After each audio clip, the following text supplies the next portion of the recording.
Alors, si ce sujet vous intéresse, n'hésitez pas à vous abonner.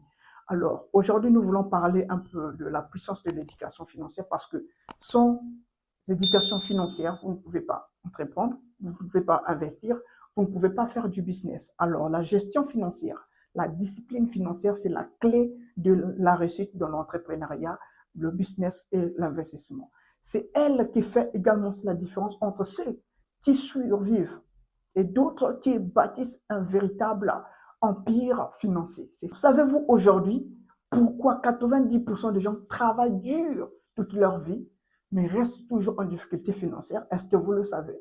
Mais c'est parce qu'ils n'ont jamais appris les 10 piliers fondamentaux de l'éducation financière. Aujourd'hui, je vais vous révéler ces 10 piliers fondamentaux de l'éducation financière. Alors, restez assis, prenez votre stylo, notez point par point. Ça va vraiment beaucoup vous aider si vous aspirez à devenir entrepreneur ou encore à investir un jour.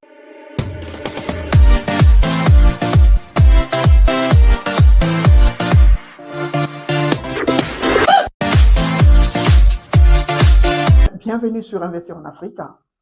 Sur cette chaîne, je vous parle du business, de l'entrepreneuriat, du financement ainsi que de l'investissement en Afrique.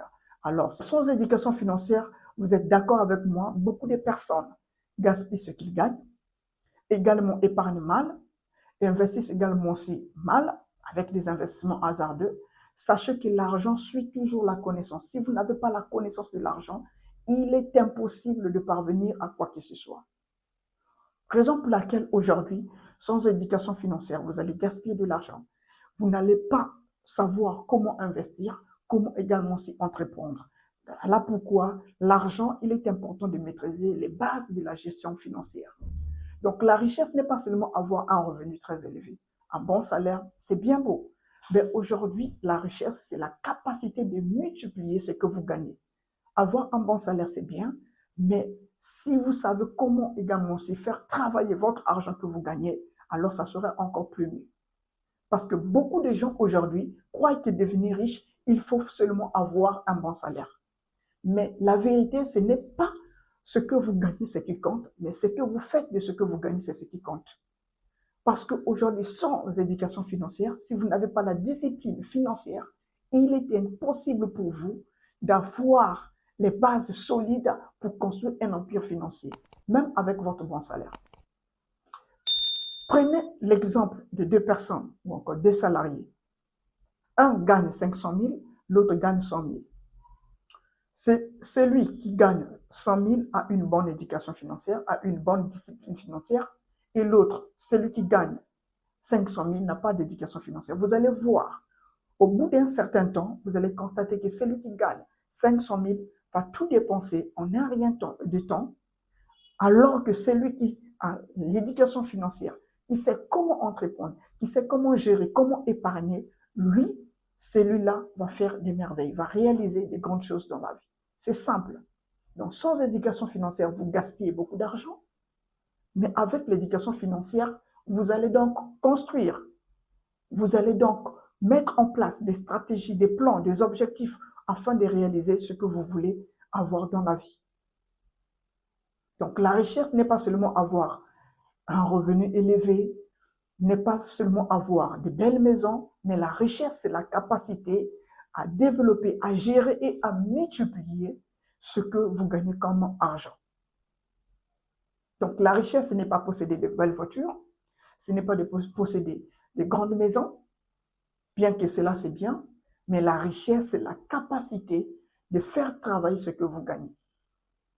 Donc, vous comprenez avec moi que l'éducation financière, c'est la clé de l'investissement, c'est la clé du business, de l'investissement, de l'entrepreneuriat et même du financement.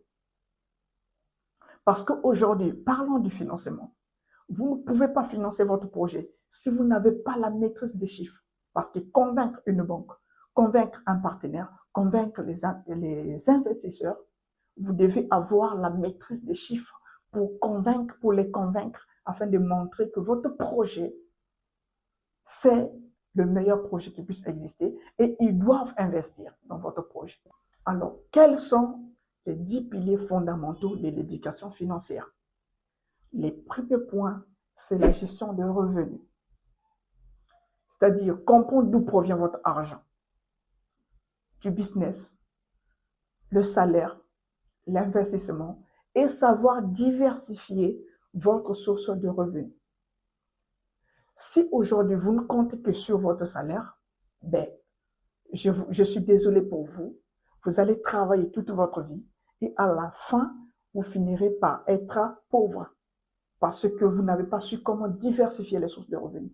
Parce qu'avec un salaire seul, il est impossible pour vous de parvenir à ce que vous voulez réaliser.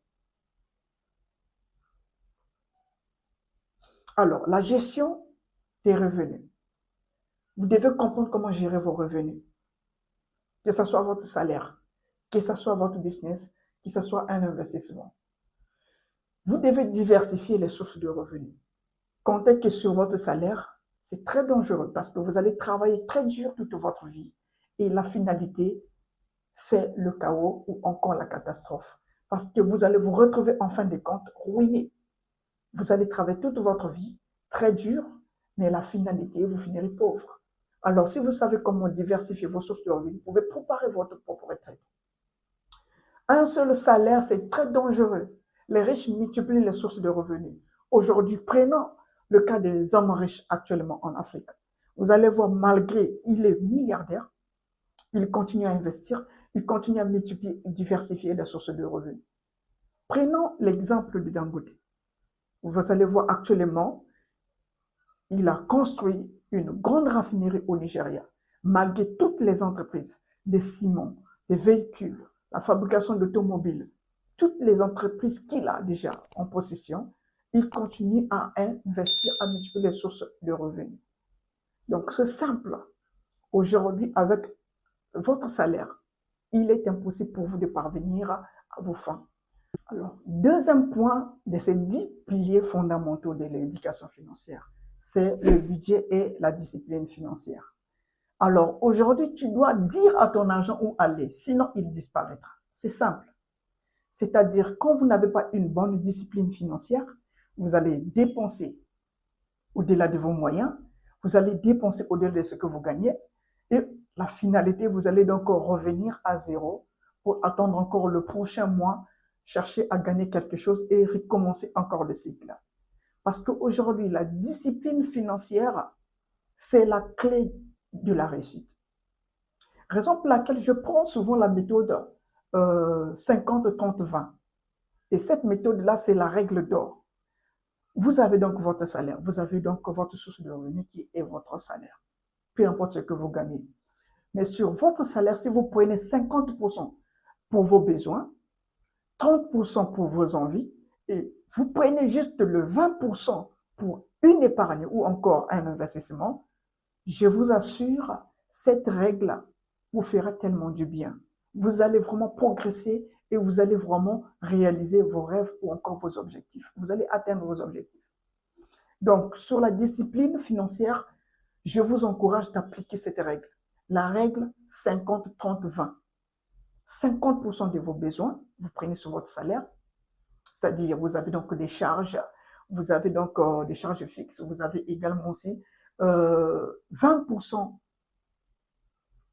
de ce que vous allez, voilà. Et ce que je donne souvent, c'est la règle 50-30-20. 50% de vos besoins sur votre salaire, 30% de vos envies. Prenez également 20% que vous devez épargner obligatoirement.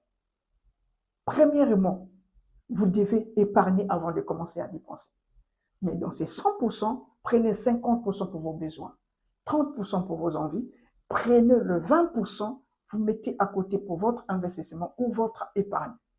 Cela vous permettra à atteindre un montant ou encore un capital pour commencer donc l'investissement ou encore l'entrepreneuriat ou encore votre business.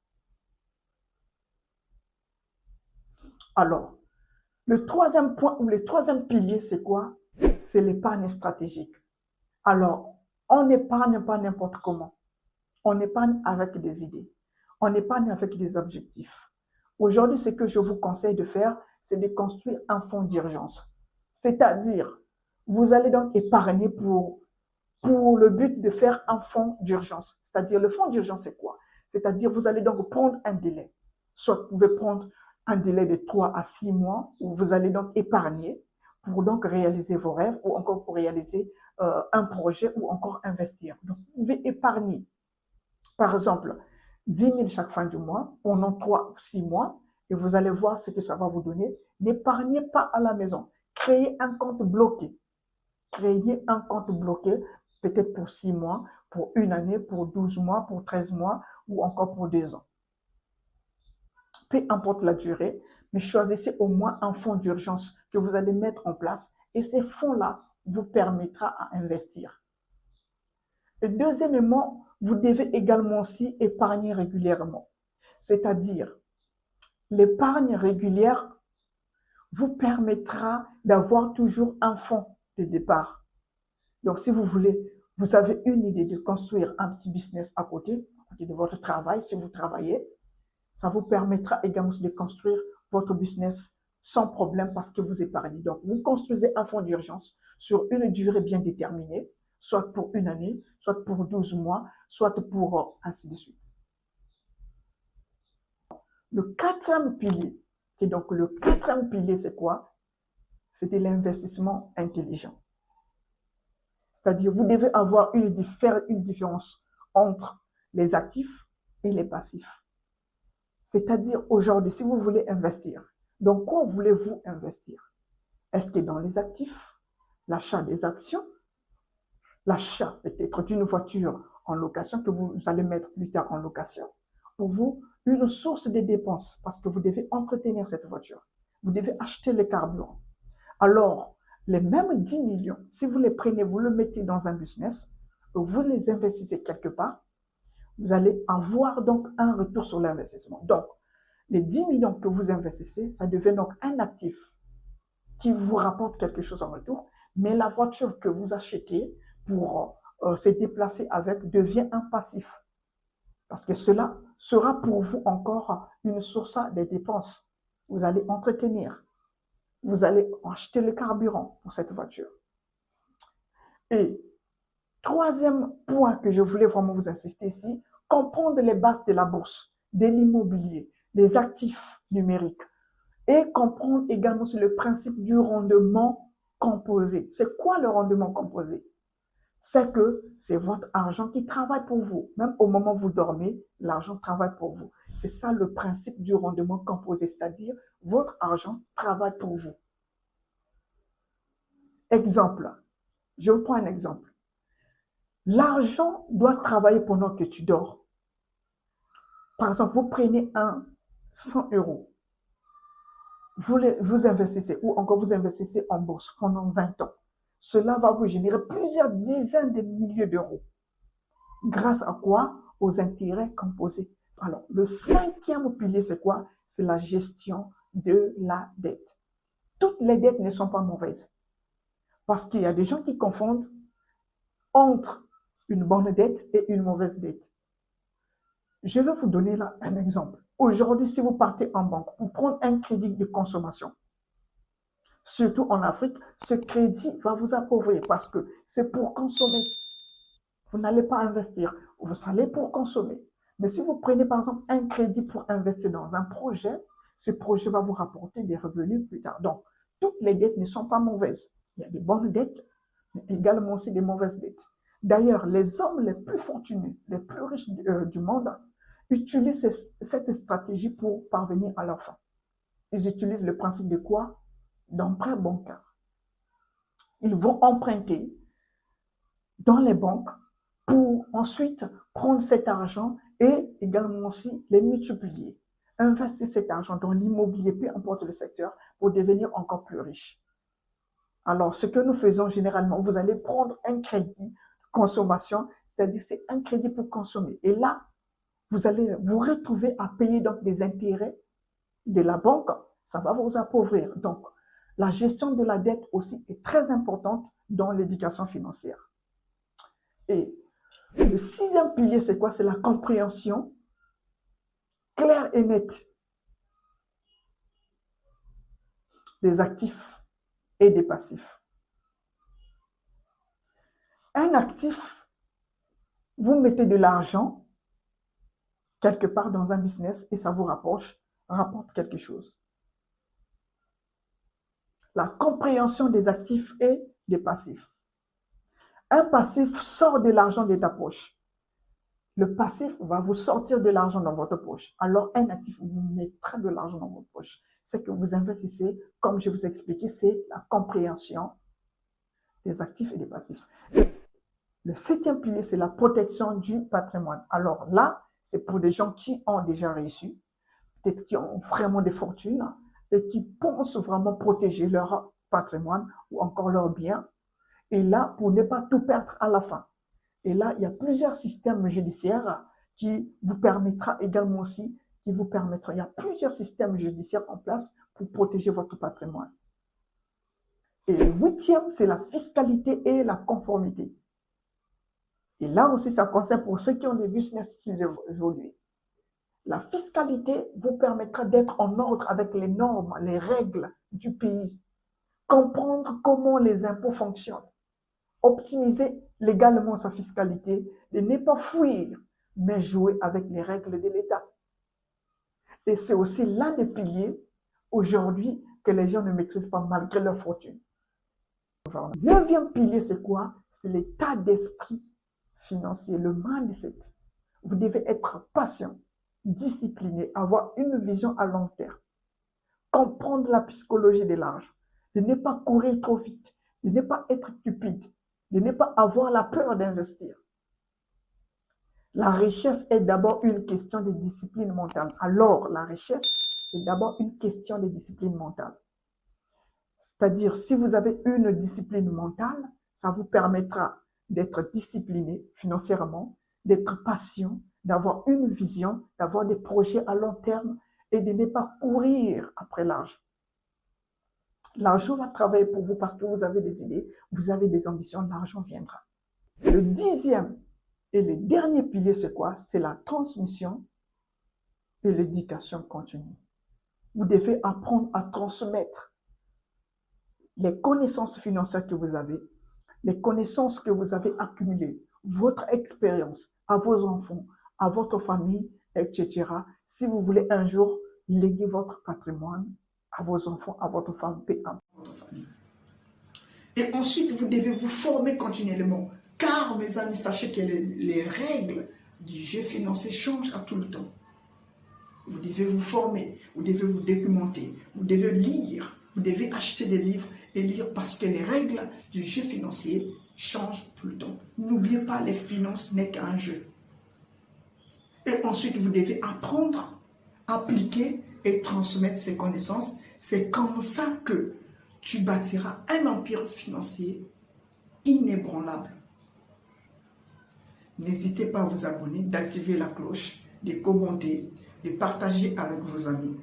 Alors, dis-moi en commentaire, quel est le pilier que tu dois absolument appliquer dès aujourd'hui? Dis-moi en commentaire. Et on se retrouve à très bientôt. D'ici là, portez-vous bien, que la paix soit sur vous. On se dit à très bientôt.